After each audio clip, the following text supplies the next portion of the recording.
Petite minute pour bénir ton frère de gauche, de droite. Bénis ton frère.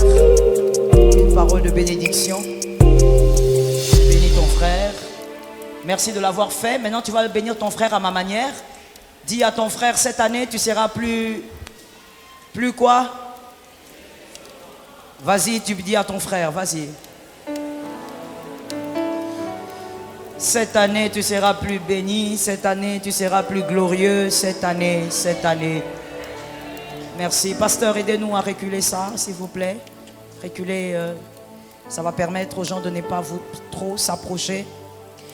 Merci Seigneur. Que l'Éternel vous bénisse abondamment. Et si tu as le nom de votre aîné, de ton aîné, tu peux venir déjà déposer comme on l'avait demandé. Aujourd'hui, nous allons prier particulièrement pour les aînés, les consacrer au Seigneur. Que l'Éternel agisse avec eux selon sa grâce. Je viens te dire bonsoir. Gloire à Dieu que tu vas bien. Que l'Éternel soit béni pour ta vie. Que l'Éternel soit béni pour ta santé. Gloire à Dieu. Nous sommes dans Famille Glorieuse et aujourd'hui nous sommes, au fait, la fois dernière, on était en train de parler des règnes sur lesquels un enfant de Dieu ou un couple chrétien devrait dominer. Et on avait parlé de ces règnes. Rapidement, vous pouvez les citer. Le premier règne, c'était le règne du diable. Mais quand vous le dites, dites-le fort, ou vous êtes en train d'hésiter. Le premier règne, c'était le règne du diable. Le deuxième règne, le règne de la chair. Merci. Le troisième règne, le règne du monde. Je ne vous entends pas bien. Soyez capable de me dire ce que vous, de me faire entendre ce que vous dites. Le règne du monde. Quatrième règne, c'était le règne de la sorcellerie. Et en tant qu'enfant de Dieu, il faudrait dominer, régner, assujettir au fait ces trois pouvoirs, ces quatre pouvoirs. Vous devez dominer dessus. Et la fois dernière, on a expliqué, on a présenté quelques stratégies sorcellériques que les sorciers utilisaient pour déstabiliser un foyer chrétien. Que l'Éternel t'aide à vaincre le combat de la sorcellerie qui s'élève dans ta famille. C'est tombé sur toi. Que l'Éternel t'aide à vaincre les combats de la sorcellerie qui s'élève sur ton foyer. Marié ou pas marié, il faut dire Amen. Parce que vous d'ailleurs les célibataires, vous êtes en train de recevoir la grâce avant même d'y entrer. Aujourd'hui, nous commençons le chapitre 6. Le chapitre 6. Le chapitre 6, voici le titre, les destructeurs du couple. Les destructeurs du couple. Dans un couple d'enfants de Dieu, un couple chrétien, il y a beaucoup de pression. Il y a beaucoup de pression et de combat. On l'a dit la fois passée, c'est normal parce que le diable est focalisé sur ce couple. Dieu a beaucoup misé dans ce couple. Voilà pourquoi les couples d'enfants de Dieu sont généralement sous une grande pression et oppression diabolique.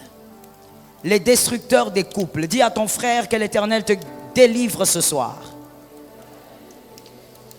J'ai entendu deux personnes. Dis à un autre qui peut mieux répondre que l'Éternel te délivre ce soir. Je suis d'accord avec ton amen.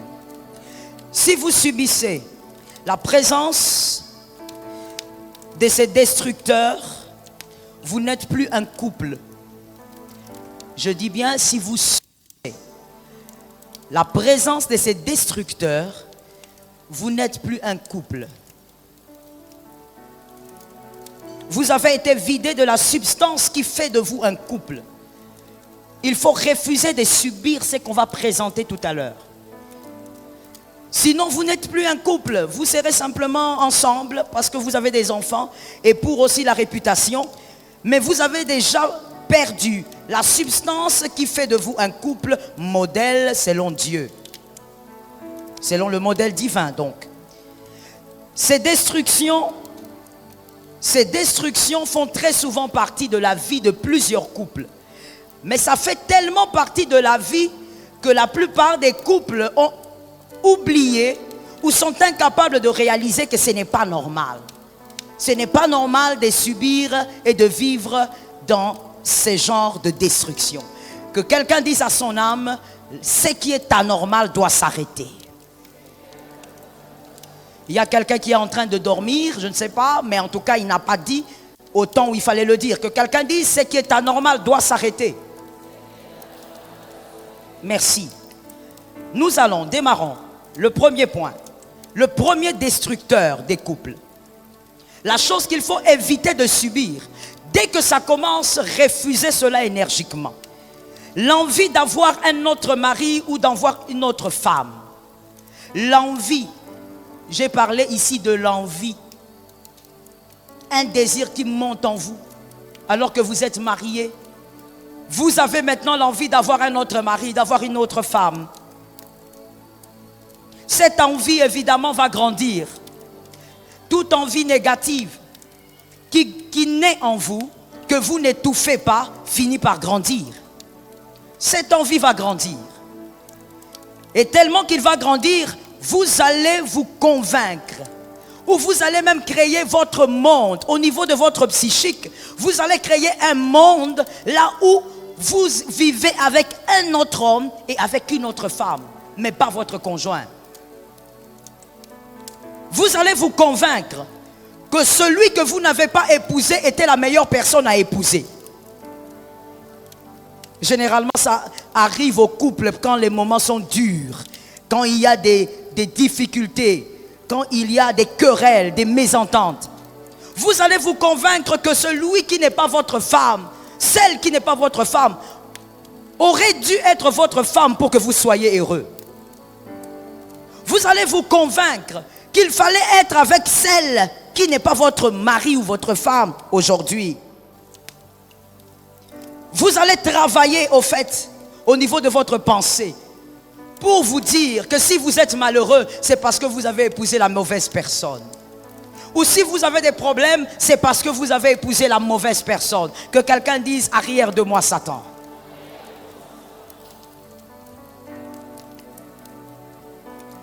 Que l'Éternel nous fasse grâce. Jean 3, 27 dit ceci. Jean 3, 27. Jean 3, 27. Jean répondit, un homme ne peut recevoir que ce qui lui a été donné du ciel.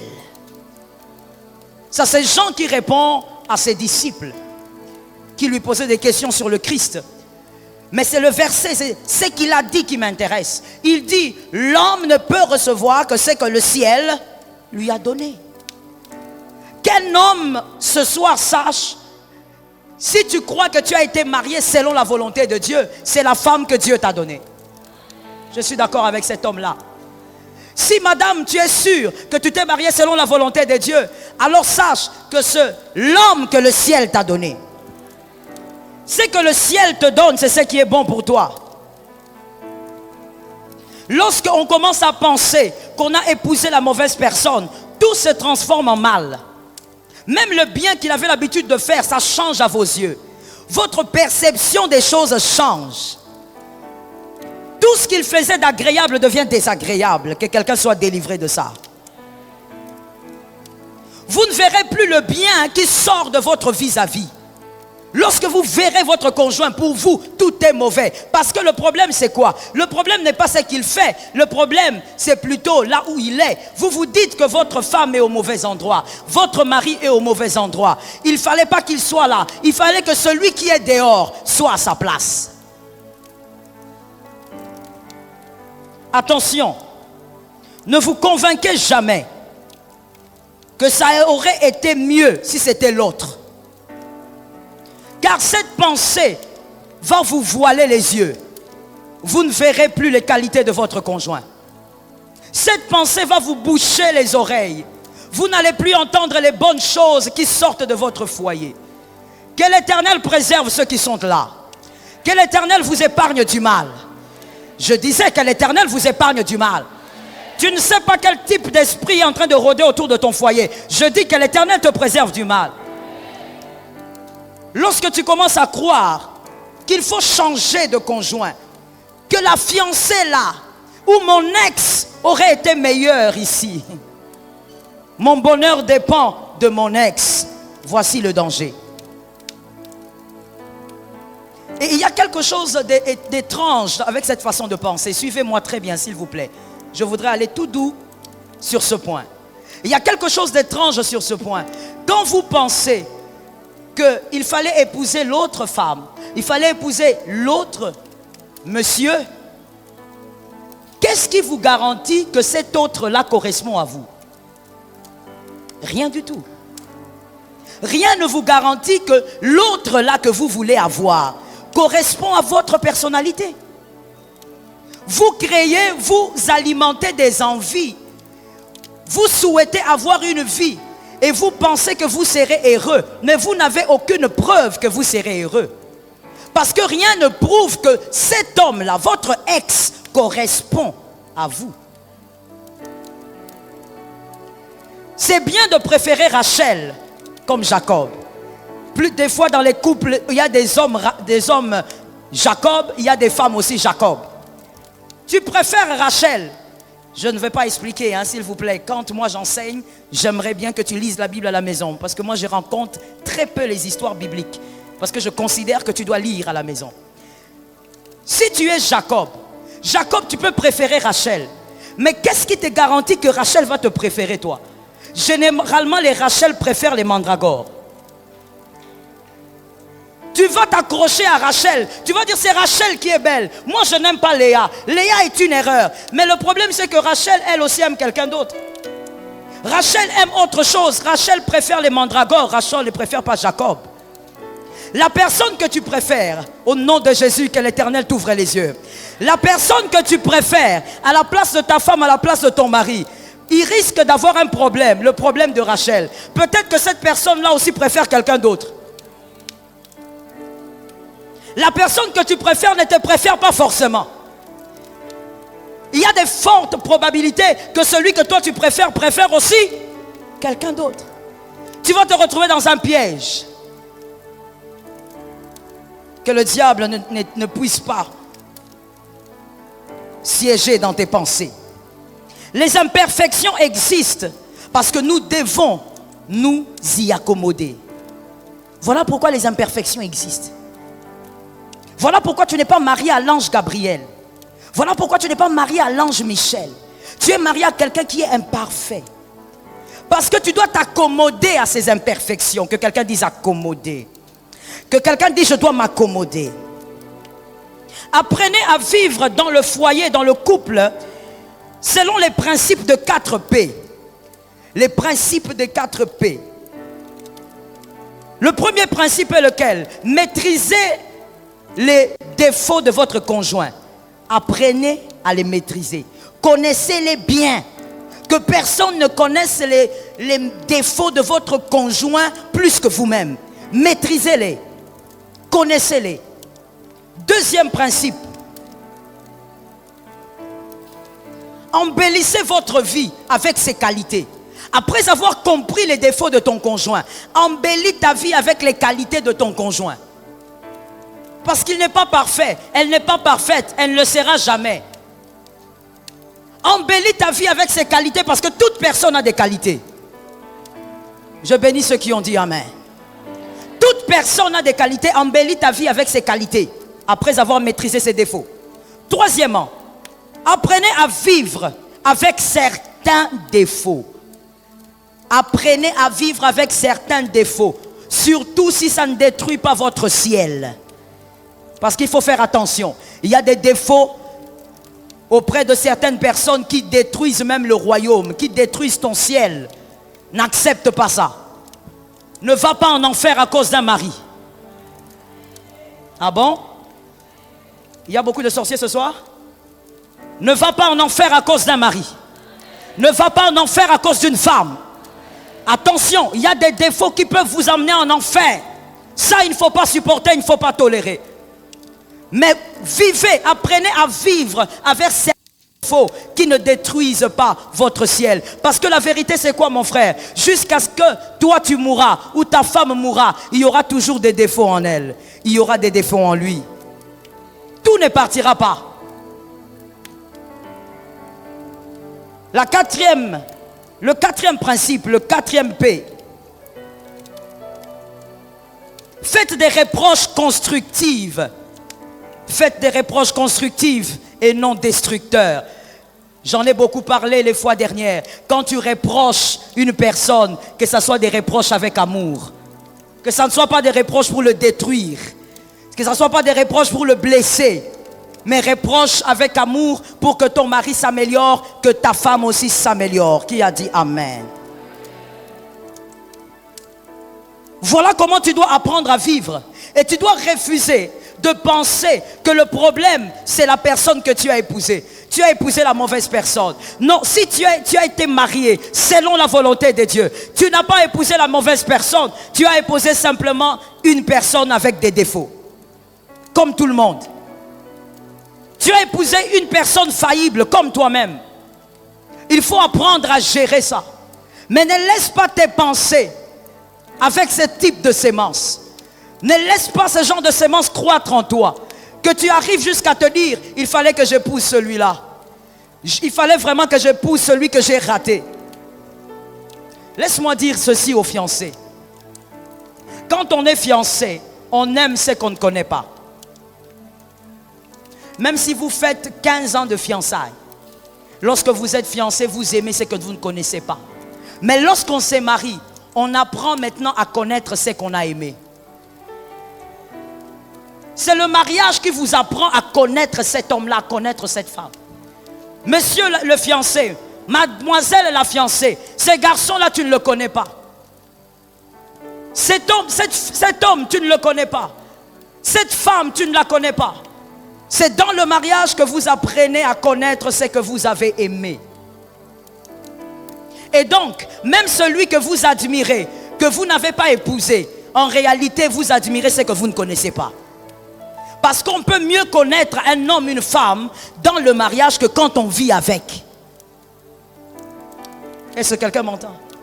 Non, nous avons fait 5 ans de copinage. Zéna, tu ne la connais pas. Nous avons fait 6 ans de copinage. Tu ne le connais pas. Le copinage, ce n'est pas le mariage. On a fait 10 ans de copinage. Prenez votre brevet de copinage, aventurier débauché.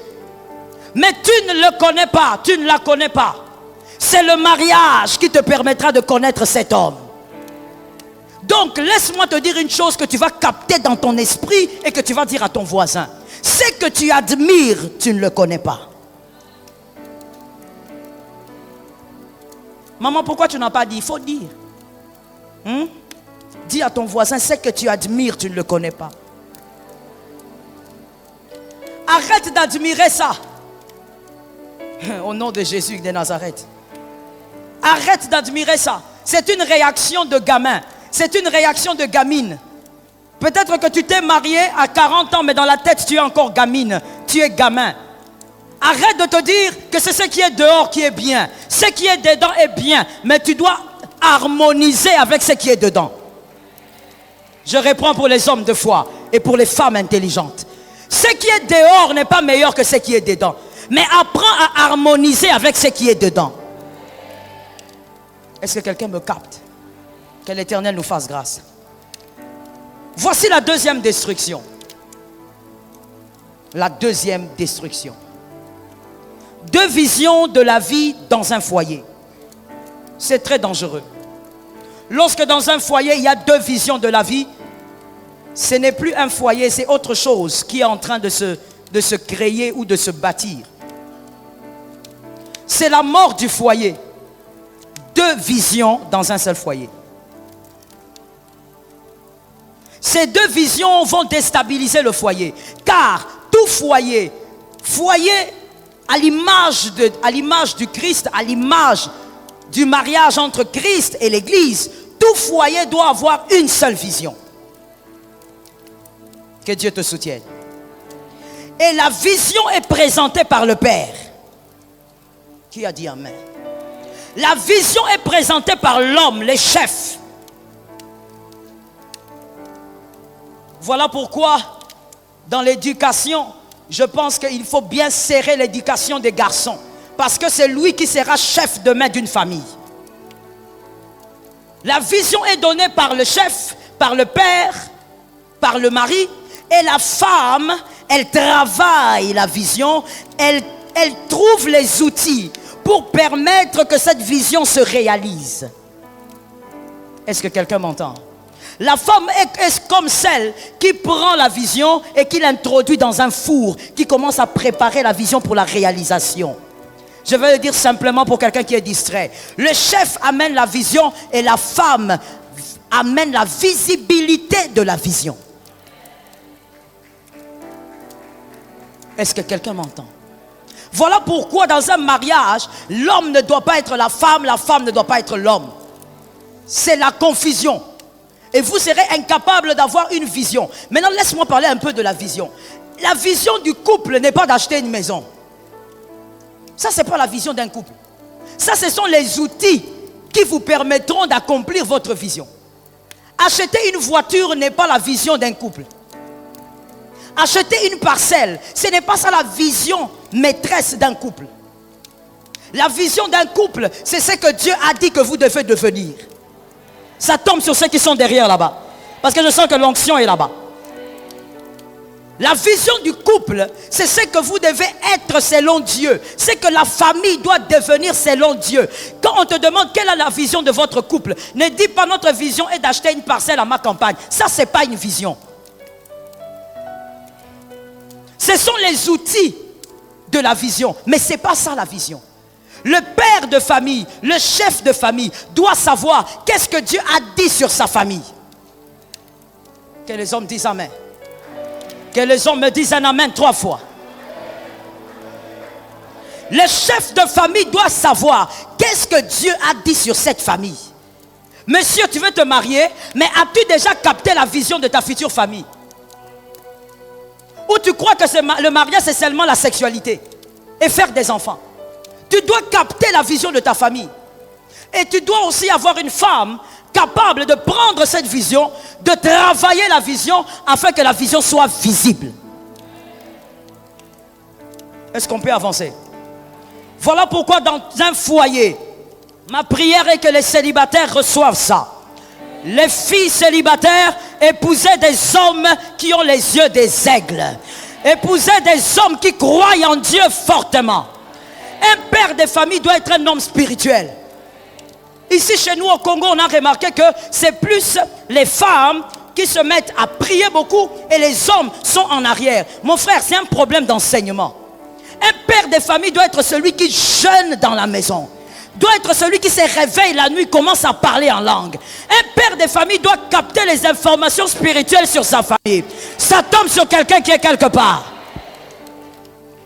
Un père de famille n'est pas celui qui mange seulement les gros morceaux de poulet. Un père de famille, c'est celui qui a la vision de la famille. Quand il faut prier, il ne carbure pas comme je t'ai vu carburer ici. Il carbure en prière parce qu'il est spirituel, il est connecté aux choses de Dieu. Ça tombe sur toi. Un père de famille n'est pas celui qui est là, assis, en train d'attendre et de dire à sa femme, va prier pour moi, intercède pour moi. Un père de famille doit avoir la vision. Lorsque le ciel s'ouvre, il doit voir. Je parle. Est-ce que je peux? Jean-Baptiste, quand il est né, ou quand il a été conçu, on vient d'abord chez son père, n'est-ce pas? On parle à son père qui s'appelait qui? On parle à Zacharie. On dit à Zacharie, voici la vision, voici ce qui doit arriver. C'est Zacharie qui a entendu. Avant sa femme, c'est lui qui a reçu. Mais à un moment donné, on ferme à Zacharie la bouche. Parce qu'il n'a pas cru. Mais la femme reste avec la bouche alors qu'elle n'a pas entendu en premier. C'est-à-dire que Zacharie, même si tu as la bouche fermée, ce n'est pas un problème. Ce n'est pas toi qui travailles la vision. Toi, tu as entendu. Mais celle qui doit travailler la vision, la bouche doit rester ouverte. Parce qu'elle doit parler, travailler, prophétiser. Tu ne peux pas être un père de famille, mais toi, tu es père de famille, les oreilles sont bouchées. Tu n'entends rien. Tu dis à ta femme, va prier pour nous. Dieu entend les femmes. Qui t'a dit des choses comme ça? Des choses fabriquées, made in Congo. Qui t'a dit ça? Tu pousses ta femme, va, toi prie pour nous. Ce n'est pas ce que la Bible présente. Un père doit être un homme de prière. Je veux que les hommes disent amen, que ça tombe sur eux. Un père doit être un homme de jeûne. Un père doit être un homme consacré. Sois mal à l'aise quand ta femme jeûne plus que toi. Sois mal à l'aise. Parce que toi, tu dois entendre. Et la femme va parler pour concrétiser la vision. Que l'Éternel soit avec nous. Vous verrez que dans Genèse 22, 15 à 17, j'ai besoin de ce verset placé. Genèse 22, 15 à 17. Vous verrez que dans ce passage-là, quelque chose arrive. Abraham a capté quelque chose. Et lorsqu'Abraham capte, que quelqu'un m'entende bien, Abraham a capté de la part de Dieu le sacrifice. Il a compris que c'était ce que Dieu voulait pour sa famille. Abraham monte avec les sacrifices, ce n'était pas Sarah. Quelqu'un peut dire, mais pourquoi on n'a pas dit à Sarah? Elle est certainement émotive, elle allait refuser. C'est l'homme qui capte la vision, ce n'est pas la femme. Abraham est monté avec Isaac. Arrivé là-bas, la Bible révèle que Abraham voulait sacrifier Isaac. Mais à un moment donné, l'ange apparaît. Et l'ange parle. Et voici ce qui est dit au verset 16. Je le jure par moi-même, parole de l'Éternel, parce que tu as fait cela et que tu n'as pas refusé ton fils, ton unique. Je te bénirai et je te multiplierai. Je multiplierai ta postérité comme les étoiles du ciel et comme le sable qui est sur le bord de la mer. Et ta postérité possédera la porte de... Ça tombe sur toi. Tu vois, bien aimé, que là, celui qui a reçu la vision est monté avec l'enfant. Il a voulu sacrifier, Dieu est venu. Dieu est en train de bénir. Or, Abraham avait déjà la bénédiction de Genèse 12. Est-ce que vous vous rappelez? De Genèse 12, 2, Abraham avait déjà la bénédiction. Dieu lui avait déjà dit, si tu sors, je te bénirai, je ferai. Mais Dieu vient encore parler pourquoi? Lorsque le visionnaire d'une famille capte la vision et qu'il est capable de bien la capter, la mère a été capable de manifester cette vision aux yeux de tout le monde. Dieu va amplifier la grandeur et la bénédiction de la famille. Un père qui est incapable de capter la vision est en train de freiner la bénédiction d'une famille. Est-ce que quelqu'un m'entend? Dans ce récit, regarde là où Sarah a joué un rôle. Parce qu'il y a peut-être quelqu'un qui ne voit pas là où Sarah a joué un rôle. Pas seulement par le fait qu'elle a fait un enfant. C'est au-delà de ça. Dieu donne à Abraham la vision. Il deviendra grand par la descendance. Sarah et lui, évidemment, font un enfant. Mais ici, dans ce récit, on nous dit qu'Isaac est monté sur l'autel dans l'obéissance. Isaac n'a pas discuté. Isaac n'a pas résisté. Qui a vu? Isaac ne s'est pas débattu. Isaac, on lui dit monte, Isaac monte. Alors que c'est un jeune homme qui sait qu'on veut le tuer. L'obéissance provient de l'éducation qu'a donnée une mère. Que celui qui a dit Amen, l'Éternel lui accorde cela pour ses enfants. Sarah, elle a travaillé l'éducation d'Isaac au point où lorsqu'Abraham fait monter l'enfant, l'enfant reste sur l'autel. Laisse-moi ouvrir une parenthèse. Est-ce que je peux ouvrir? L'éducation provient de la mère. La Bible dit d'ailleurs l'instruction c'est le père et l'enseignement c'est la mère. L'éducation provient de la mère. Le diable a été rebelle. Il a été mauvais jusqu'à faire ce qu'il a fait. Il n'avait pas de mère.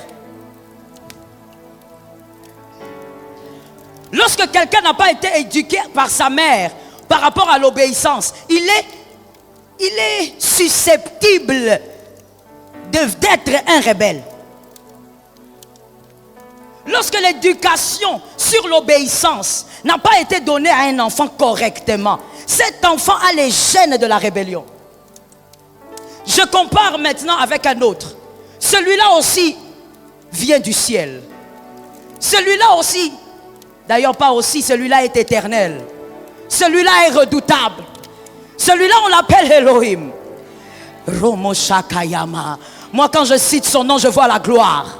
Je vois les boiteux marcher. Je vois les aveugles voir. Je vois les sourds entendre.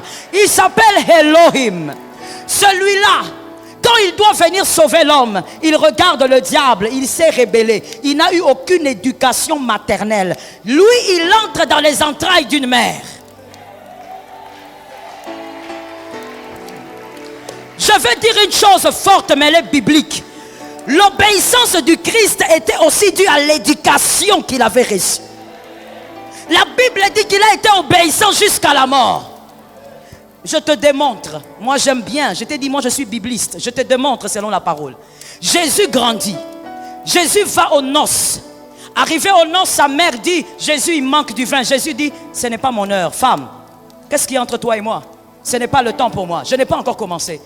Et la femme qui regarde, elle va chez les autres et dit, faites tout ce qu'il vous dira. C'est-à-dire quoi? La mère savait que son fils était obéissant. Elle était sûre par rapport à l'éducation qu'elle avait communiquée. Et quand elle est partie, Jésus est venu. Il dit, allez, remplissez les jarres. Il a la sémence de l'obéissance. Pourquoi? Parce qu'il y a eu une mère qui a introduit cette sémence. Je dis à quelqu'un, même dans l'église du Seigneur, quand vous voyez quelqu'un être désobéissant, il a des gènes de la rébellion. Il a manqué de recevoir une éducation correcte sur l'obéissance. J'ai besoin des amen. Quand c'est la vérité, il faut dire amen. Même si ça te pique, il faut le dire. Quand quelqu'un a les gènes de la rébellion, il a raté l'obéissance, l'éducation de l'obéissance. Celui qui a appris à être obéissant, sa mère l'a communiqué cette éducation. Il sera capable d'obéir à Dieu facilement. D'abord à Dieu, il sera capable d'obéir facilement. Il ne va pas souffrir. Et évidemment, il sera capable d'obéir aussi aux hommes, aux autorités, aux responsables. Il n'aura aucun problème. Mais quand vous voyez quelqu'un en train de passer à la télé, commencer à insulter, il insulte tout le monde, sauf personne, sans tenir compte que ces personnes ont des familles, vous devez comprendre qu'il a raté l'éducation liée à l'obéissance. Lorsque vous voyez quelqu'un à l'église, il a toujours un problème. Tout ce qu'on lui dit, c'est toujours un problème. Il n'est jamais d'accord avec rien. Il est toujours en train de résister. Le problème, ce n'est pas aujourd'hui. Le problème, c'est la genèse. La manière dont on l'a éduqué. Il y a eu des ratés quelque part. Voilà pourquoi, gloire à Dieu, l'église locale est là aussi pour la rééducation. Que l'Éternel nous fasse grâce. Donc je disais, l'homme doit capter la vision. Et la femme va travailler. Mais dans un foyer, quand il y a deux visions, c'est la mort. Tout ce qui vit, tout ce qui a de la vie, a reçu l'appel de Dieu. Tout ce qui a de la vie a reçu l'appel. Et tout ce qui a reçu l'appel, ou tout ce qui a été appelé, a un devenir à atteindre. Tout ce qui a été appelé, tout celui qui a été appelé a un devenir à atteindre. Tu dois devenir quelque chose. Ça tombe sur toi. Tu dois devenir quelqu'un. Et tout ce qui est appelé à devenir a pour responsabilité définir ce qu'il doit devenir. Si tu as été appelé par Dieu, ton couple a été appelé, c'est que vous êtes appelé à devenir. Mais pour devenir ce que vous devez devenir, vous devez bien définir ce que vous êtes appelé à devenir. Celui qui ne définit pas ce qu'il est appelé à devenir sera ce qu'il ne doit pas être. Ou il risque de courir vers des choses qu'il ne sera jamais. Ça, c'est un grand risque dans la vie. Ne prenez pas ce genre de risque. Celui qui sait ce qu'il est appelé à devenir saura ce qu'il ne sera jamais.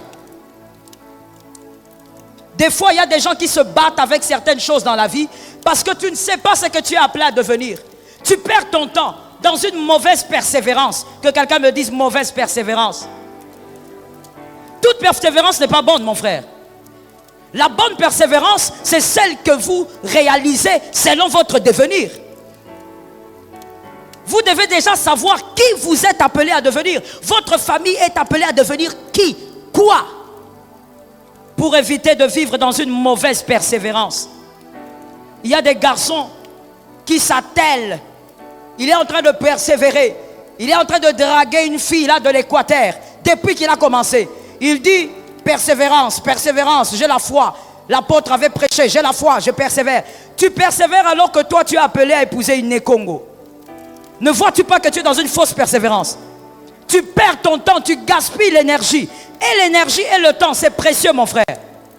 Pour ne pas tomber dans une mauvaise persévérance, définissez qui vous devez être. Définissez qu'est-ce que doit devenir votre famille, selon Dieu. Définissez correctement. Que Jésus nous fasse grâce. Et pour savoir qui on doit être, je l'ai dit, le père doit capter la vision. Le couple doit donc travailler ensemble. Monsieur, est-ce que votre femme connaît la vision de votre famille? Est-ce que vous-même, monsieur, connaissez-vous la vision de votre famille? Qu'est-ce que Dieu dit de cette famille? Qu'est-ce que vous êtes appelé à devenir d'ici 5 ans?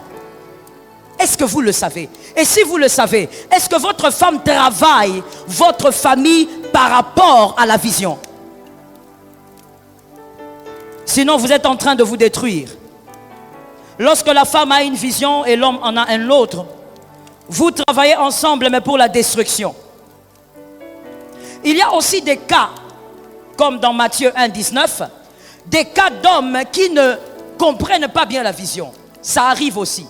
Un homme qui est censé être leader, mais il ne comprend pas bien la vision de la famille. Dans Matthieu 1, 19, on voit l'exemple de Joseph. Joseph a fui pratiquement parce qu'il ne comprenait pas la vision de la famille. Il fallait que Dieu vienne lui dire, rentre là-bas. Voici ta vie. Ta vie, c'est que tu permettras au Sauveur de venir au monde. Il fallait que Dieu le ramène. Mais il y a des fois des hommes aussi qui ne captent pas la vision de la famille. Manque de sagesse. Voilà pourquoi j'ai dit, les hommes doivent être des personnes de prière. Celui qui a dit Amen est visité.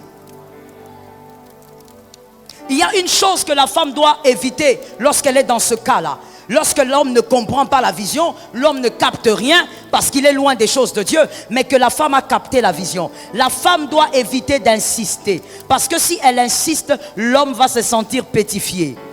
Et toute femme équilibrée doit éviter de mettre son mari dans une situation où il se sent pétrifié. Ça va créer des querelles, ça va créer des problèmes et ça va vous séparer. L'homme doit rentrer vers la définition selon Dieu. Que l'Éternel soutienne celui qui est à côté de toi. Quand vous n'avez pas la même vision, vous verrez que quand l'homme, il a capté la vision du Seigneur et que la femme ne comprend pas, vous verrez que quand l'homme veut avancer à gauche, la femme, elle, par exemple, elle préfère dépenser de l'argent dans les fêtes. Chaque week-end, elle est dans les fêtes.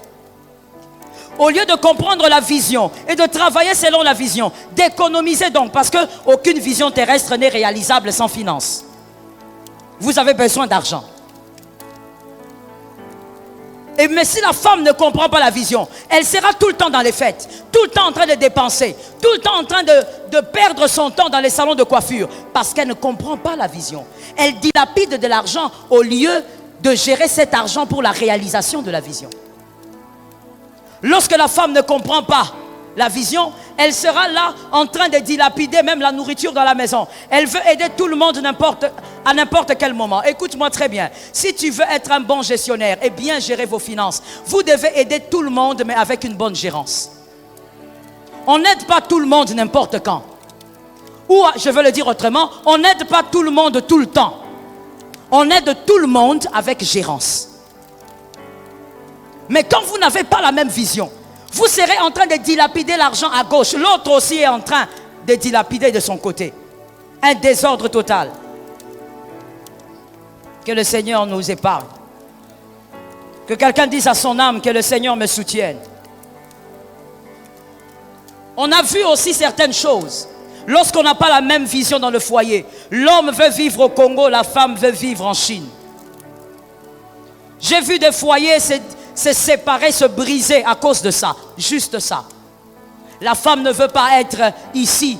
L'homme veut être ici. La femme, elle veut être à Matadi. parce que là-bas, c'est là qu'il y a toute sa famille. Tout le clan est là-bas. Elle aime vivre dans l'ambiance familiale. Alors, elle veut rentrer là-bas. Mais l'homme dit, moi, Dieu m'a dit qu'on doit être à Kinshasa. Et le mariage se brise. Au lieu de divorcer, marie-toi bien. Ceux qui sont au-dessus, vous m'avez suivi? Au lieu de divorcer, marie-toi bien. Choisis bien. Voilà pourquoi je dis que les célibataires, vous êtes chanceux. Vous avez la grâce d'écouter ce que les autres n'ont pas pu entendre. Au lieu de divorcer, de prendre quelqu'un qui n'aura jamais la même vision que toi, marie-toi bien, regarde bien. Vois bien avec qui tu t'engages. Lorsqu'il y a deux visions différentes, c'est le chaos total. Vous allez parler avec l'homme. L'homme vous dit, ce qui est important dans la famille, c'est faire ceci. La femme vous dira, non, non, non. Ce qui est important pour notre famille, c'est que les enfants fassent plutôt cela. Deux visions n'amènent nulle part. Que le Seigneur vous préserve. Le troisième point, la troisième destruction, je crois que je vais m'arrêter là pour ce soir. La troisième destruction. La troisième destruction, c'est l'esprit de compétition. Un foyer qui est dans l'esprit de compétition est un foyer qui est en train de mourir, en train d'agoniser déjà. Un esprit de compétition. Votre foyer n'est pas un terrain de ring. Votre foyer n'est même pas un terrain de foot où quelqu'un doit marquer le but et l'autre est perdant. Votre foyer n'est pas un terrain de foot. Vous jouez dans la même équipe. Est-ce que quelqu'un m'a entendu? Vous travaillez, vous êtes ensemble dans un même groupe. Ce n'est pas un ring. L'esprit de compétition est diabolique et il est attisé par les esprits impurs. Lorsqu'un couple est en train de subir sa destruction, il y a l'esprit de compétition. N'oubliez pas les mariés et les célibataires. Le mariage est une vie de complémentarité. On se complète. Vous n'êtes pas meilleur que l'autre, vous complétez l'autre. Que quelqu'un dise ça à son voisin. Voilà ceux qui dormaient. Voilà, on les a eus. On les a attrapés gratuits. Je disais, dis à ton voisin, vous n'êtes pas meilleur que l'autre. Si dans un point Y, vous êtes plus fort que votre femme, c'est parce que vous complétez votre femme dans ce domaine-là. Je suis d'accord avec ton amen. Si vous, dans un domaine, vous êtes plus forte que votre mari, vous ne dépassez pas votre mari, vous complétez votre mari dans ce domaine-là. C'est une vie de complémentarité. Il n'y a pas de compétition. Et des fois, même cet esprit-là provient de l'extérieur. Que quelqu'un me dise extérieur. Que quelqu'un me dise extérieur. Des fois, ça provient de l'extérieur. Vous verrez des gens là, façon, des gens quelconques, venir vous dire, ah, en tout cas, non, non, non, non, toi, tu es plus excellent que ta femme. Je ne sais pas comment tu fais. Hein? Comment tu as fait pour épouser une femme baudet comme ça? Les gens de l'extérieur. Ils vont venir dire à la femme, non, non, non, non, non. Toi, tu es vraiment la femme de cet homme-là. Ce n'est pas possible. Mais toi, tu es excellent. Les sorciers, les serpents, les gens de l'extérieur. Tu dois avoir le courage de dire à cette personne, tu es un serpent. Moi, je complète mon mari. Moi, je complète ma femme. Ton esprit de serpent arrière. Ceux qui ont dit amen sont délivrés de cette chose. L'esprit de compétition. On veut toujours savoir qui est meilleur que l'autre. Je suis plus intelligent. Je suis plus fort. L'Ecclésiaste 4, 9, 10 dit quelque chose de bien. Ecclésiaste 4, 9, 10. Donnez-moi ça, s'il vous plaît. Donnez-moi ce verset. Merci. Lisons ça, s'il vous plaît. Deux valent mieux qu'un, parce qu'ils retirent un bon salaire de leur travail. Donnez-moi la suite. Car s'il tombe, l'un relève son compagnon. Mais malheur à celui qui est seul et qui tombe sans avoir un second pour... Qui est quelqu'un toujours pour te relever? Je disais qu'il y a toujours quelqu'un pour te relever. Ah, je parle, je dis qu'il y a quelqu'un pour te relever. Prophétiquement, même dans l'avenir, qu'il y ait quelqu'un pour te relever. Voici même le sens du mariage. Monsieur, madame, c'est hilarant quand vous pensez que dans votre couple, vous êtes meilleur que l'autre. Vous êtes son complément. Que vous soyez l'homme ou la femme, vous n'êtes pas meilleur, mais vous complétez. Mais quand les personnes n'ont pas cette intelligence, cette notion des choses, il y a l'esprit de compétition qui s'installe. Un couple qui compétit est un couple qui est en train de mourir. Est un couple qui est en train de disparaître. Le couple qui est en compétition permanente. Voici ce qui se passe au niveau de l'homme. Je commence par l'homme et je vais finir avec la femme. Voici ce qui se passe au niveau de l'homme, au niveau des pensées même de l'homme. Un homme qui est en compétition avec sa femme devient le jumeau de sa femme, pas son mari. Vous devenez le jumeau de votre femme. C'est-à-dire, vous voulez absolument qu'on vous célèbre comme on célèbre votre femme. Vous voulez absolument qu'on vous acclame comme on acclame votre femme. Vous voulez absolument avoir des relations que votre femme a. Vous devenez comme des jumeaux, vous n'êtes plus un chef. L'homme perd sa position de chef. Pourquoi? Il est en compétition avec sa femme. On ne peut pas être en compétition avec sa femme. C'est un esprit. Un homme qui est en compétition avec sa femme souffre d'un complexe d'infériorité. Au fond de lui, c'est de ça qu'il souffre. Il souffre de ces complexes-là. Alors pour s'affirmer, il veut tout le temps, quand on fait quelque chose, il faut aussi qu'on fasse pour lui. Quand on fait une chose pour sa femme, il faut aussi qu'on fasse pour lui. Vous savez, il y a un monsieur, sa femme est allée accoucher, et gloire à Dieu, elle a accouché dans de bonnes conditions. Les gens viennent avec de l'eau, du lait pour sa femme à la maternité. Et puis le monsieur là, il est au couloir. Extraordinaire mon fils, hein? Le monsieur là, il est là et puis il regarde quand la famille de sa femme entre avec des choses. Et puis c'est la famille de sa femme. Ils entrent avec les choses et puis le monsieur qui regarde, il dit: oh, mais où est le mien? Il veut aussi qu'on lui donne une boîte de lait. Parce qu'on a donné à sa femme, il faut aussi lui donner lui. Si tu es célibataire, tu as encore ça dans ta tête, ne te marie pas. Grandis un peu dans ton esprit et tu vas te marier. Le mariage n'est pas un lieu de compétition. Un homme doit être délivré de ça. Est-ce que quelqu'un m'entend bien? Lorsqu'on célèbre la femme, c'est à la gloire de son mari. N'est-ce pas ce que la Bible dit? Lorsqu'on célèbre une femme, c'est la gloire de l'homme. Tu ne peux pas être jaloux pour des choses comme ça. C'est la destruction de ton foyer. Deuxièmement, lorsqu'un homme est en compétition avec sa femme, il est jaloux du revenu financier de sa femme. Il devient jaloux. Lorsque sa femme a de l'argent, il veut savoir c'est combien et elle fait quoi, ça va où. Je veux que les chefs disent amen.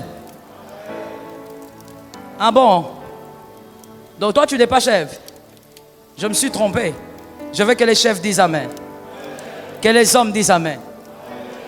Écoute monsieur, l'argent de ta femme, il ne faut pas avoir l'œil dessus. Ça t'amoindrit. Ça te diminue. Ça te pétifie. Ça te rend kirikou. Je suis en train d'avancer, fils. Doucement, mais certainement. Ça fait de toi un petit kirikou. Si tu ne connais pas kirikou, il faut aller chercher. Ça veut dire que toi, tu es chef, mais tu deviens tout petit. Parce que tu veux savoir, on t'a donné combien? Tu as fait quoi avec? Donne-moi un peu. Le chef dans sa maison, il est roi. Je croyais que je parlais à... Le chef, le mari dans sa maison, il est roi. Le roi ne regarde pas ce que les ouvriers touchent. Jamais. Un roi doit garder sa position. Attends bien que Betty aux roi. Comme on dit chez nous, charisme, hein? Toujours. Il n'y a pas de pain à la maison, mais tu as vu ta femme, elle prend les sacs, il y a des billets verts là-bas. Charisme toujours. Et tu ajoutes même, tu lui dis, je te donnerai l'argent le soir, hein, pour les enfants.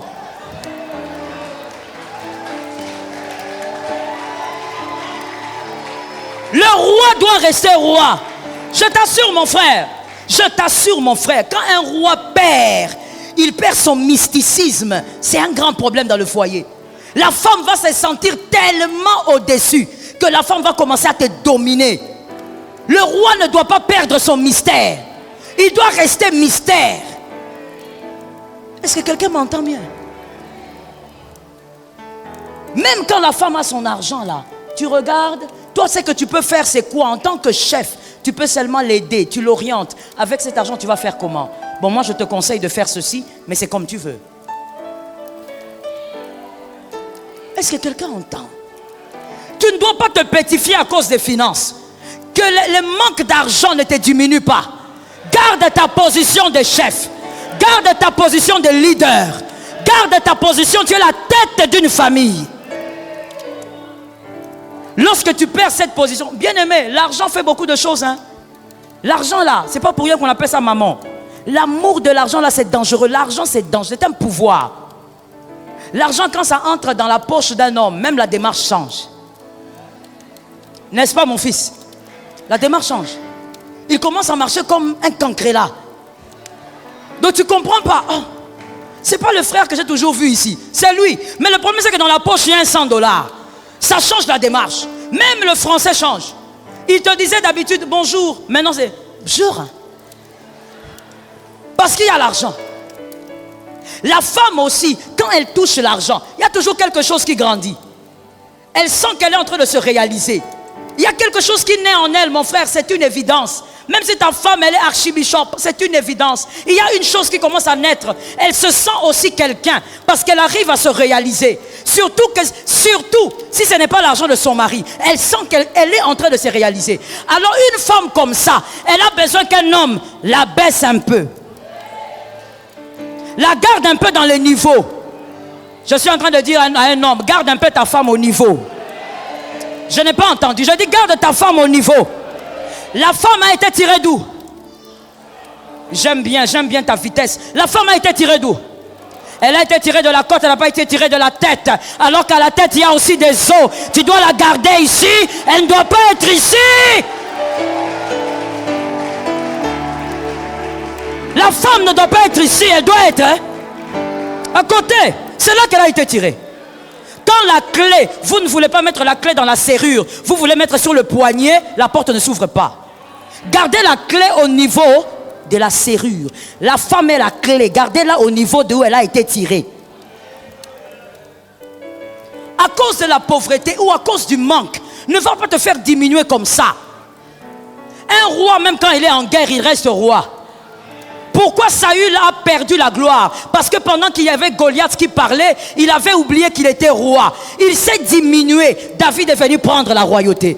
Quand tu es roi, tu es chef dans une famille, reste chef. Il ne faut pas être là en train de demander l'argent là. J'ai vu ta maman, elle t'a donné une enveloppe. Monte, ouvre.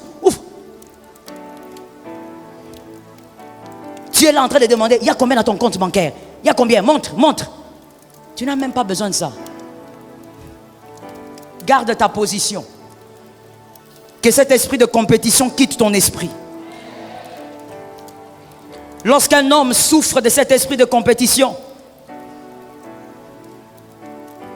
vous verrez que sa jalousie va augmenter. Une jalousie inutile, une jalousie des fois même stérile. Il est jaloux pour tout et pour un rien. Lorsqu'il voit sa femme au téléphone, c'est avec qui tu parles? Lorsqu'il voit sa femme passer comme ça, tu t'es maquillé comme ça pour qui? Tu es là, non? Sois délivré. Lorsqu'il voit sa femme s'habiller, pourquoi tu t'habilles comme ça? Tu vas où? Qui t'attend à la porte? Mon frère, tu n'es pas sûr de toi. Un homme qui est sûr de lui, il n'a pas peur. Même s'il prend sa femme, il la met là au milieu de 10 000 hommes, il est calme. Il ne va même pas regarder ce qui s'est passé parce qu'il est sûr de lui. Il est sûr de son épouse. Je dis à un homme, l'esprit de comparaison crée une jalousie inutile. Sors de là au nom de Jésus. Un homme qui souffre de l'esprit de compétition. Vous allez constater qu'il devient même violent. Il y a certains même qui vont vers la violence physique. Ils deviennent violents. La plupart des hommes qui sont violents, qui agressent leur femme physiquement, En réalité, ce sont des hommes qui se sentent pétrifiés. Ce sont des hommes qui se sentent diminués.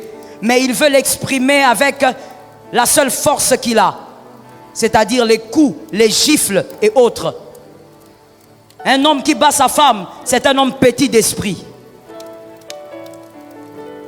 Et quelqu'un entend? J'ai besoin de parler, de dire quelque chose. Est-ce que je peux lancer la chose? Que ça tombe sur les plus forts. Si tu es faible, il faut sortir. Je dis ceci. Un homme qui bat sa femme est un homme petit, est un homme faible. Est un homme qui est incapable de s'exprimer avec son intelligence. Alors il utilise la force. Un homme intelligent ne touche pas sa femme. Ne touche pas sa femme, même pas pour gifler. Parce qu'il est assez fort pour convaincre. Donc quand un homme il est comme ça, il faut prendre cet homme-là, le ramener dans les jardins d'Éden, qu'il redevienne encore un homme. Il n'est pas encore un homme. Il y a quelque chose qui a raté dans la fabrication. Dis à ton frère, quelque chose avait raté dans la fabrication. Oh, j'étais en colère, j'ai giflé. Tu gifles parce que tu as un problème d'intelligence. Celui qui est intelligent, il parle, il convainc. Toi, tu es incapable de convaincre. Quand tu veux parler seulement. Osala qui bordait dans la classe. Même à l'école, tu étais bordé. Tu étais bordé. Tu n'arrivais pas à t'exprimer. Voilà pourquoi quand il y a un problème, tu ne fais que gonfler. Pourquoi tu gonfles? Parle, exprime-toi, défends-toi ou impose quelque chose. Mais parle, ne lève pas la main. Les amens ne sont pas sortis. Il y a beaucoup d'hommes violents ici. On va faire la délivrance. Un homme qui sait convaincre, qui est sûr de sa langue, n'a pas besoin de lever sa main. Il va parler et il va te convaincre. Et s'il doit déclarer ou il doit imposer une situation, il va l'imposer. Il sait que ce qu'il va imposer va se faire. Il n'a pas besoin de lever sa main.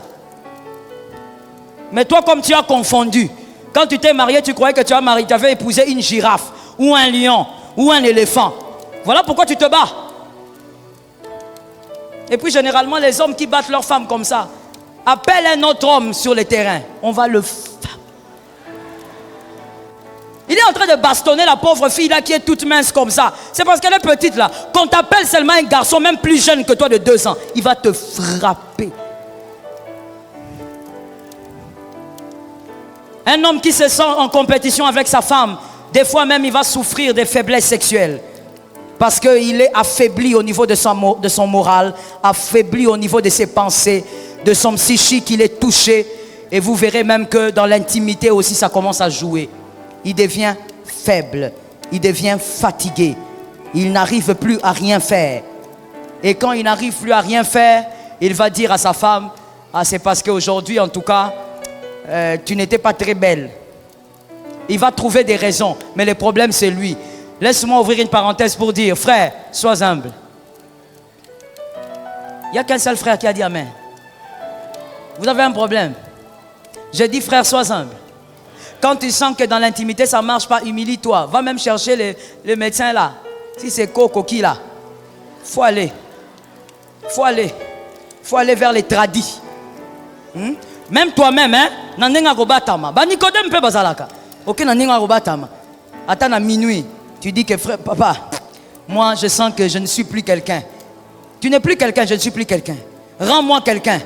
Tu fais entrer le bidon à la maison. Tu dis aux enfants de ne pas toucher les bidons. Ils vont boire comme ça, c'est un problème, hein. Faut être prudent. Tu caches les bidons même en dessous du lit. Si ta femme vient balayer là-bas, tu dis je vais balayer moi-même. C'est important, mon frère, parce que de toutes les manières, cet aspect de la vie dans un couple, ça aussi un pourcentage important.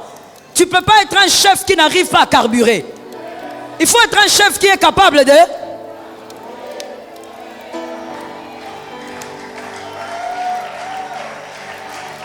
Je suis en train d'enseigner, non?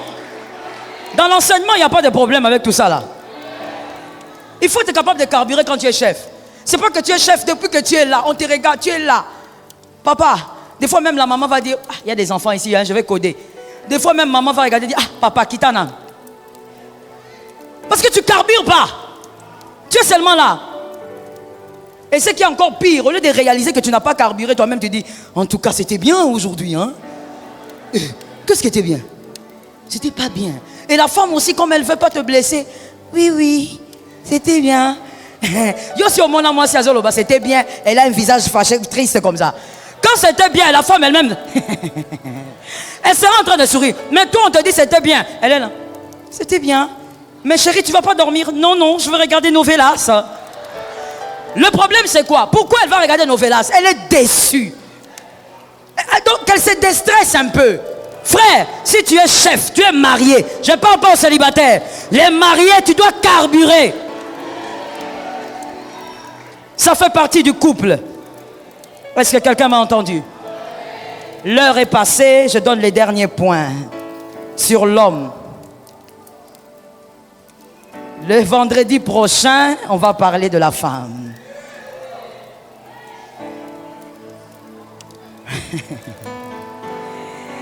Lorsque l'homme a l'esprit de compétition, il chante partout les faiblesses de sa femme. Il dit partout à toutes les personnes qui peuvent lui écouter: ma femme, elle est incapable de faire ceci. Ma femme n'est pas propre. Ma femme, vous savez, elle est impolie. Ma femme, ça veut dire partout il va chanter les incapacités de sa femme.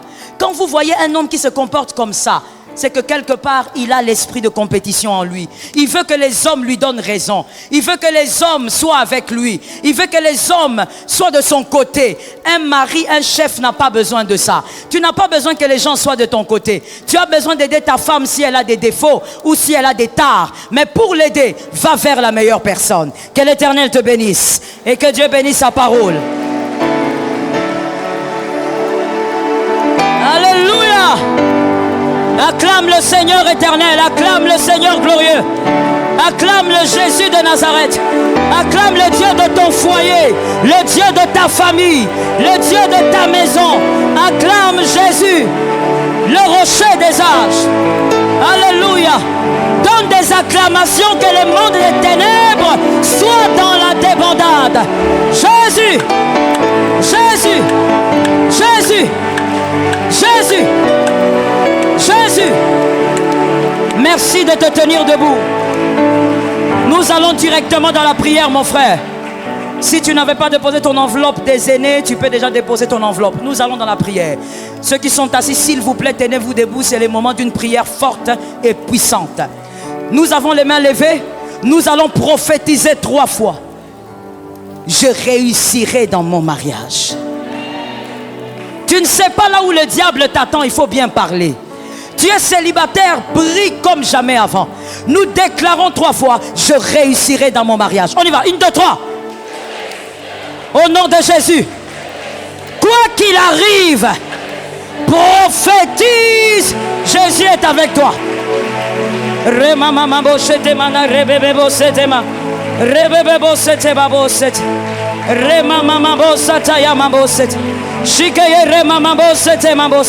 Saint-Esprit, le Dieu de grâce, le Dieu de vie, esprit de puissance, esprit de victoire, change la vie de cette femme. Agis au-delà de ce qu'elle attend. Manifeste-toi, Père.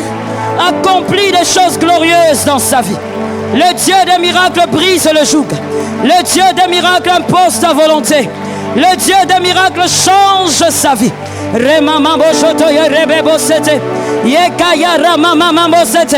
Qu'une nouvelle gloire entre dans ta vie. Au nom de Jésus.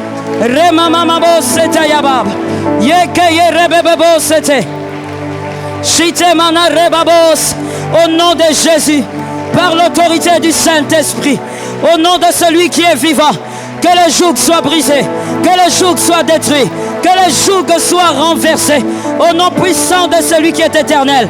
Nous prophétisons au nom de Jésus que toute réclamation soit détruite, au nom de Jésus, que toute réclamation soit annulée, au nom de Jésus, que les alliances soient brisées. Remambo Shotoya, Rikaya Mambosa, Remamama Shite, Rekeye Mambos, Shite Mana Rebabo, Yimene Remambosa, Shikeye Remambosate. Au nom de Jésus, au nom de Jésus, la grâce, la grâce, la grâce, l'œuvre du Seigneur, l'œuvre du Seigneur, l'œuvre du Seigneur, l'œuvre de celui qui est vivant, l'œuvre de celui qui est puissant, l'œuvre de celui qui est redoutable, l'œuvre de Dieu dans ta vie.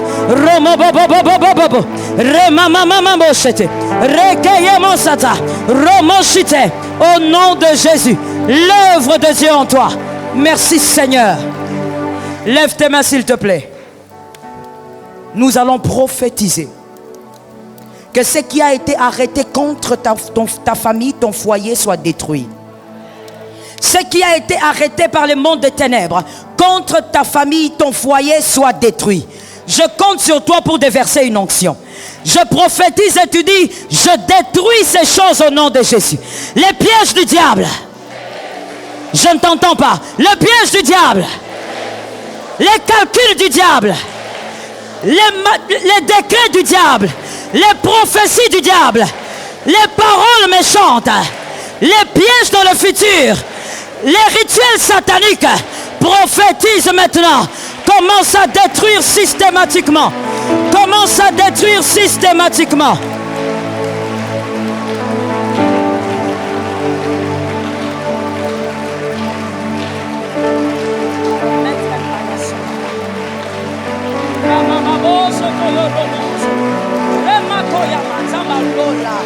Change sa vie. Change sa destinée. Qu'un miracle entre en toi, dans ton corps, maintenant. Reçois cela.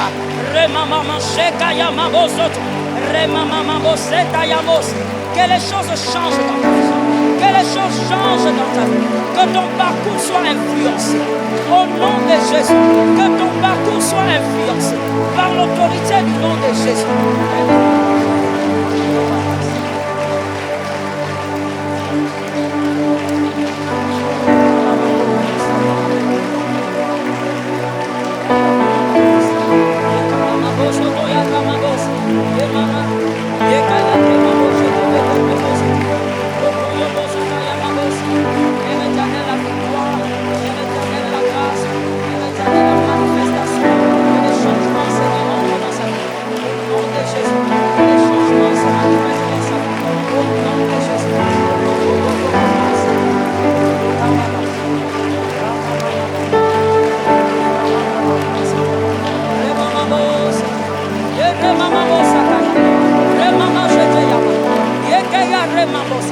Que l'Éternel aiguise ta vie. Que l'Éternel aiguise ton parcours.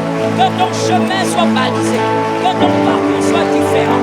Que ton parcours soit glorieux. Que l'onction de Dieu brise le genou.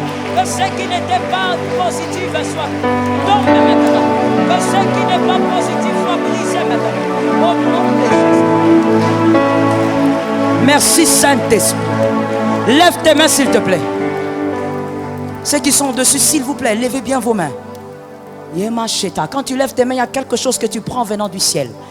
Nous allons maintenant déclarer au nom de Jésus que ceux qui travaillent contre moi soient déstabilisés au nom de Jésus. Tout ce qui travaille contre toi sera renversé ce soir. Qui est d'accord avec moi?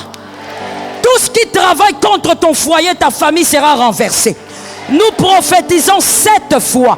Tout ce qui travaille contre moi est renversé au nom de Jésus. On y va. 1, 2, 3. Je ne t'entends pas. 2. Un peu plus de foi. 4. 5. 6. Plus de foi. 7. Rama ma ma ma ma ma Rama ma ma ma Roma mache Rekayama Shotaya Sete mabo Nazokweisa. Au nom de Jésus, je renverse par l'autorité du nom de Jésus. Par l'autorité du nom de Jésus. Par l'autorité du nom de Jésus. Accélère. Accélère en prière. J'aime ta foi, mon frère. Remagoseta, Rekayamabo. Ce qui est contre toi est renversé ce soir.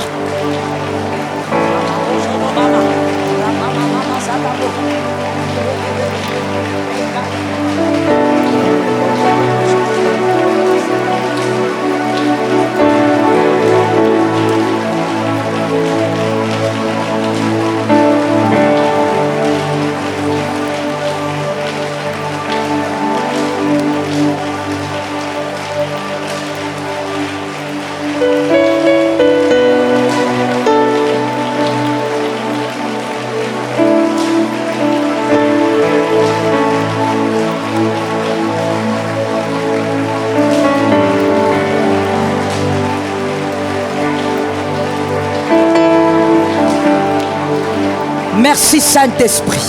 Lève tes mains mon frère. Lève tes mains mon frère. Même si on me demandait d'entrer dans ta famille, je serais heureuse. Parce que tu es celui qui se bat spirituellement pour ta famille. Nous allons déclarer, celui qui est en moi est plus fort que celui qui agit dans ma famille.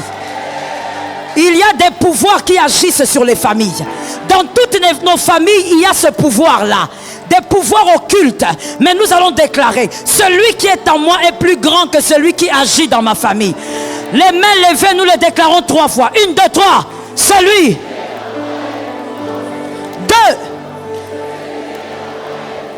Crois en ça, 3. Prophétise. Appelle Jésus. Appelle Jésus. Appelle celui qui est vivant.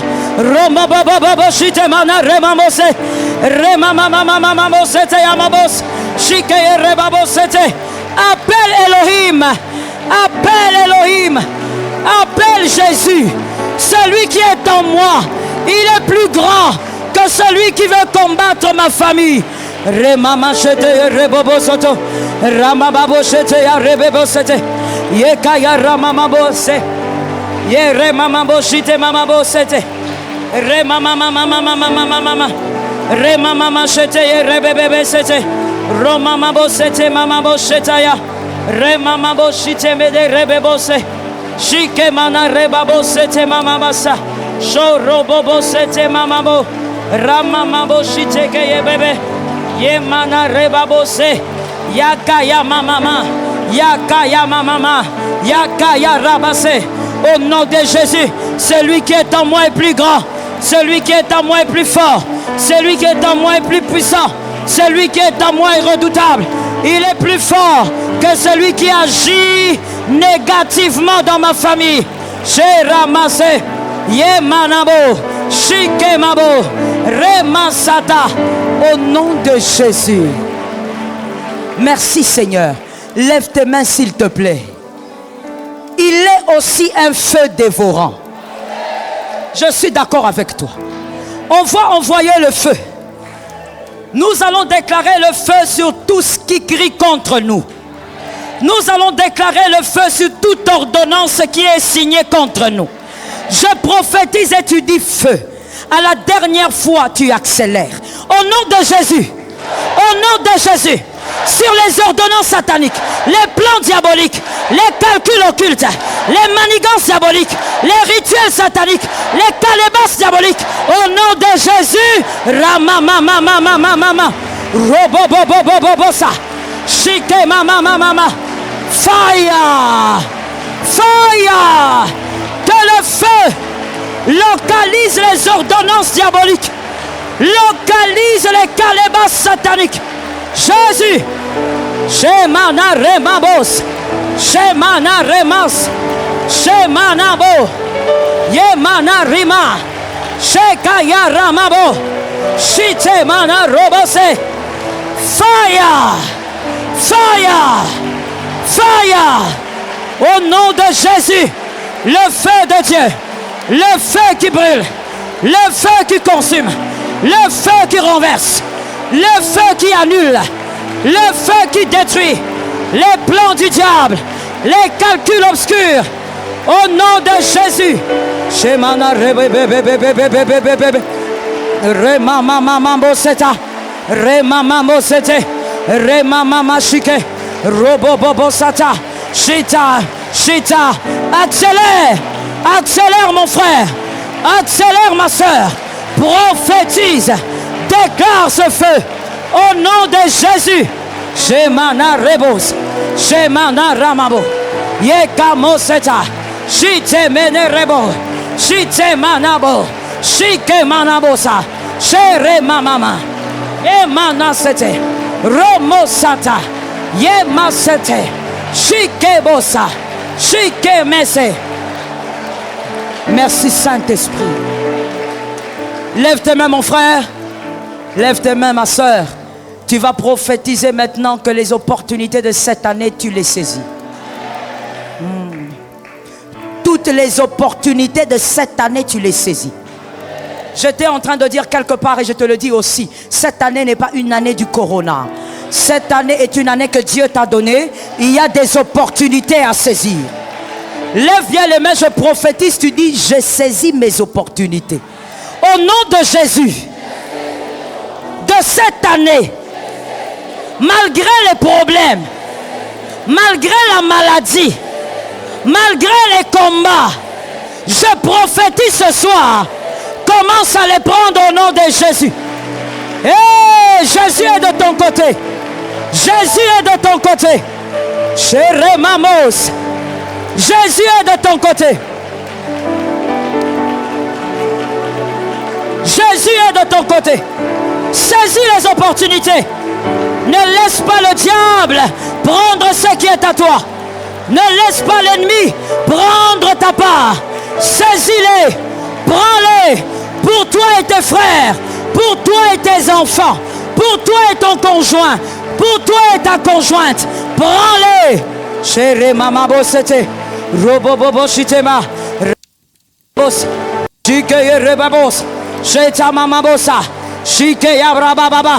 Au nom de Jésus, j'ai saisi les opportunités qui sont à moi, attachées à mon nom, attachées à ma famille. Je les saisis. Remambosata. Toutes les opportunités qui sont attachées à moi, je les prends. Je les prends. Au nom de Jésus. Merci Saint-Esprit. Lève ta main droite maintenant. Tu vas prier pour ton aîné. Si tu as des enfants, tu pries pour ton fils, ta fille aînée. Mais si tu n'en as pas, tu pries pour l'aîné de votre famille. Si l'aîné est épanoui, c'est une bonne prophétie pour les autres. Il est la porte de bénédiction d'une famille. Tu vas prophétiser sur lui. Parle au nom de Jésus. Ramamo. Donne-lui comme une offrande au Seigneur. Ton fils aîné, ta fille aînée. Donne cet enfant comme une offrande au Seigneur. Charabosa. L'aîné de votre famille. Présente cet aîné comme une offrande. Shimana. Que Dieu prenne soin de lui. Remebosa. Père éternel, je te recommande et je te présente mon aîné. Dieu fidèle, je te la recommande et je te la donne comme offrande. Puissant de Jacob, que sa vie soit la vie que toi tu auras décidé. Seigneur, qu'elle aille là où tu auras décidé.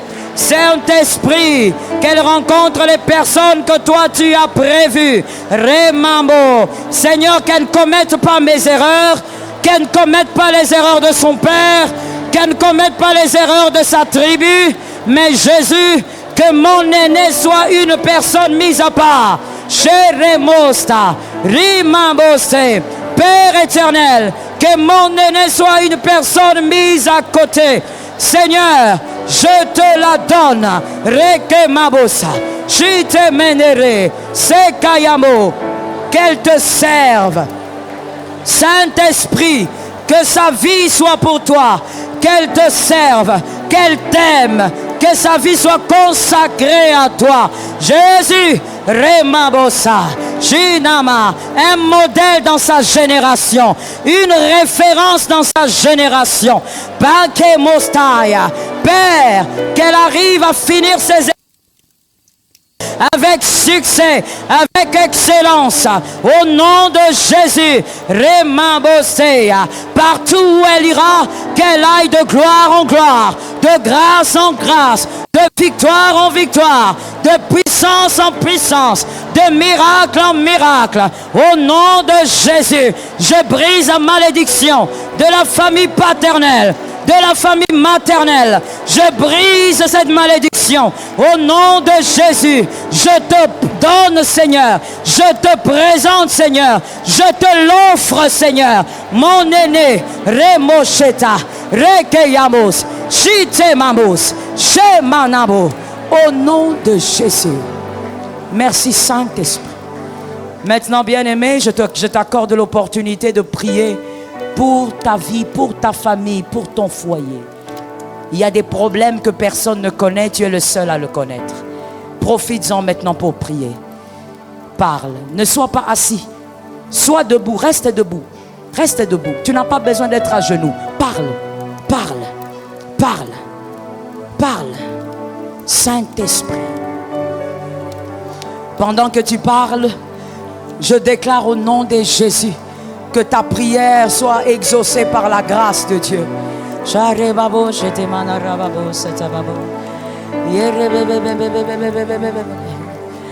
Oh, sabababos, sabababos. Yebababos, sebababos.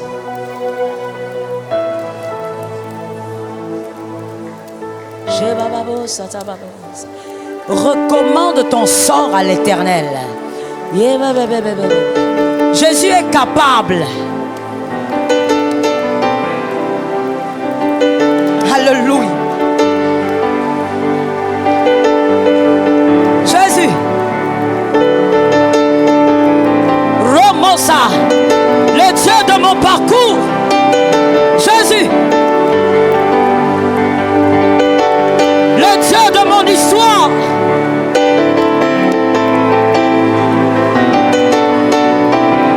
Jésus. Le Dieu capable. Le seul capable de briser le joug.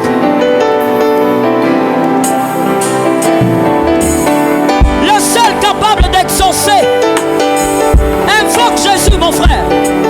Invoque Jésus, ma soeur.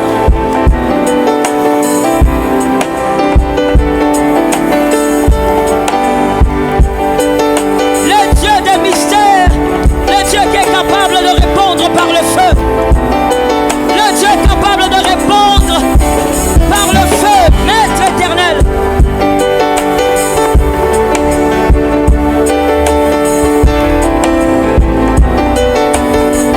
Merci Seigneur. Mets tes mains quelque part, je veux parler. Si dans ta famille il y a un joug, et ce joug dit que toi tu ne vas pas te marier au temps de Dieu, je prophétise d'abord sur les célibataires. Au nom de Jésus de Nazareth, que ce joug se brise ce soir. Que ce joug tombe ce soir. Marie-toi au temps de Dieu. Homme comme femme, marie-toi au temps de Dieu. Que tout ce que le diable avait déclaré et décrété dans ta famille, au nom puissant de Jésus, je te sors de cette déclaration-là. Je te sors de cet enclos-là. Ramoshtai. Je te sors de...